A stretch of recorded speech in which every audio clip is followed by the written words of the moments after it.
Welcome to Friday. Mr. H here with you on planet Earth. How you guys doing today? I hope you're having a great time. It's Friday. We're on the edge of the weekend, so we're off to a great start. You know, I was thinking, I do that even though it hurts occasionally. I was thinking about the U.S.-Filipino War. Yeah, I never heard about that one, did you?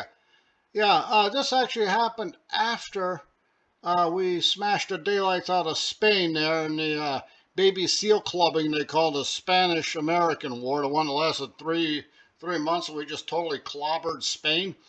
Yeah, part of that war, you know, we took Cuba and Puerto Rico. We'll let Cuba go, but we kept Puerto Rico. And we had the Philippines for a long time. And you're wondering, why would we bother with the Philippines? Now look where it's located. The perfect gateway right into China there for trade. All the other European nations have their spheres of influence. We kind of showed up late to the game, so we figured we had the open door policy where we want to push, where we could trade anywhere, right? Because we got there late.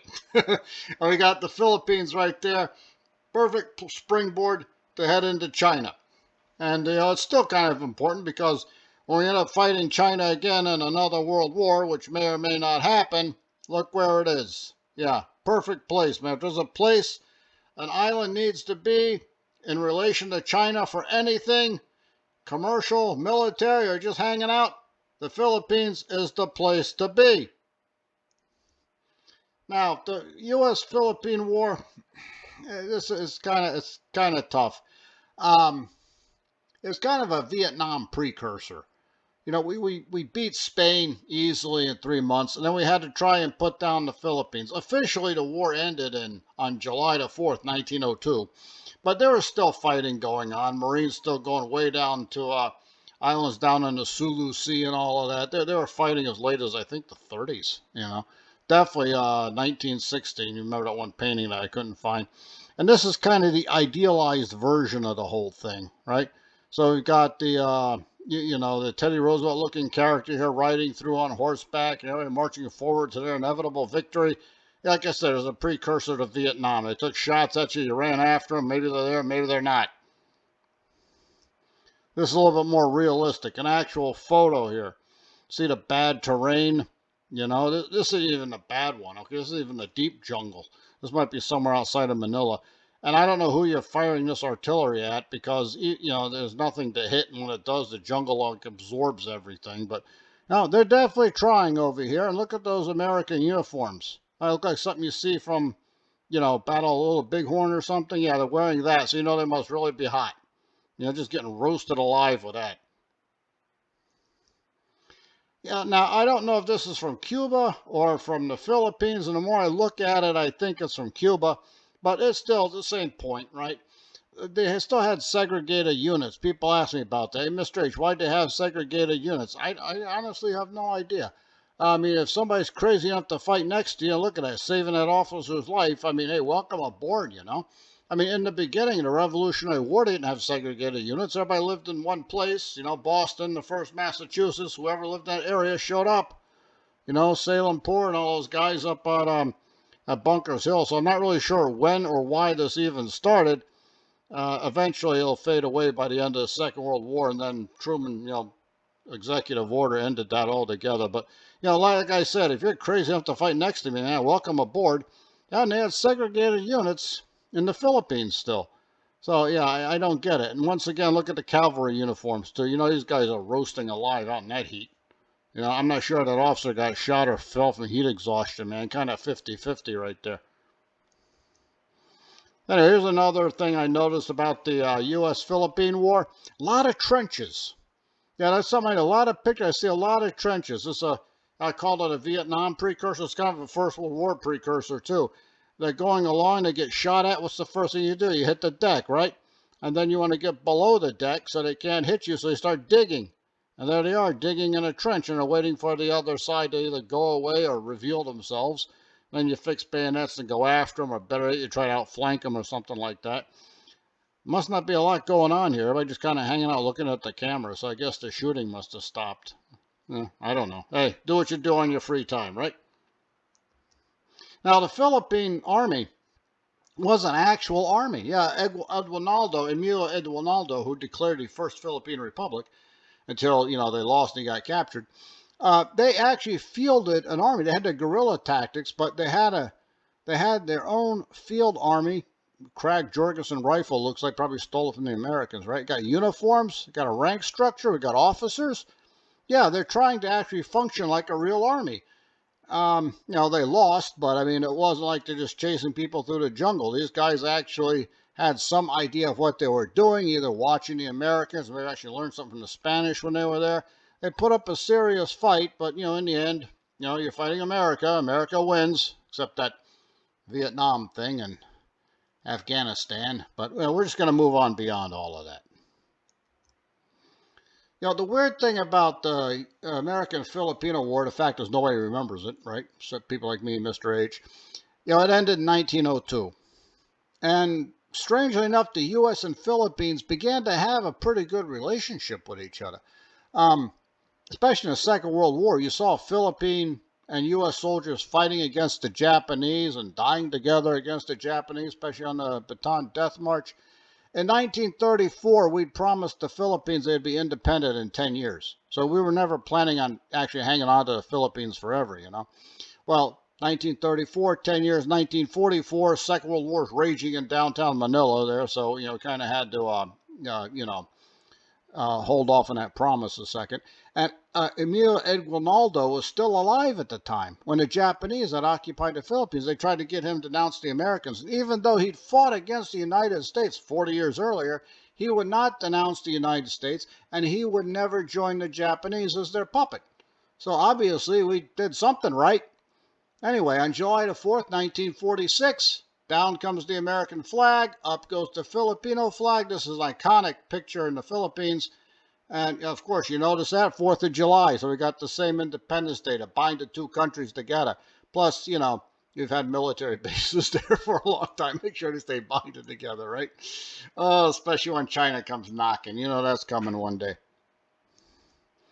So anyway, I was thinking about what kind of strange prehistoric animal I talk about today. And there we are. It's not the Macarena. Nope, nope, nope. This is Macrochinia. Yeah, it's Greek. It means strong neck. Looks kind of like a llama. And everybody notices the nose on this thing, right? It's like a tapir. Pretty good-sized animal. Look at that. It's about 8 feet tall over there. The head weighs about a ton. It was originally from South America. That's where they find most of the fossils. Find some in Central America. They've claimed to have they found some of the bones of Macrochinia in North America, but that's still kind of speculative. So, a lot of things walk around really long legs with long shin bones, so it takes a while to identify what the creature might have been. People claim they have done DNA analysis and confirmed that it was in North America. Other people say they're wrong. You know how it goes with paleontologists and scientists. Argue about anything. And did this guy, if it did, I wouldn't be surprised if it made it to North America. I mean, you had the whole Central and North-South American interchange over there. So I'm pretty sure they made their way up into North America. You like that trunk? Everybody always notices the trunk over there. It's like, is it prehensile or what does it do exactly? Well, turns out around 2015, they decided maybe it didn't really have a trunk after all. It looks like a big llama. By looking at the teeth, the mythical they, have decreed that it's probably ate grass. And if it was a grass eater because of the teeth, that snout's just going to kind of get in the way. So some people like the classic look with the snout, and other people say it looks like a big llama. Well, if we go back in time, we can find out. But we're never going to find out because it became extinct 12,000 years ago with the rest of the megafauna. Part of the reason was saber-toothed tiger. Yep, saber-toothed tiger made it down into South America. So anybody screaming, hey, there's proof it made it in North America, not conclusive here.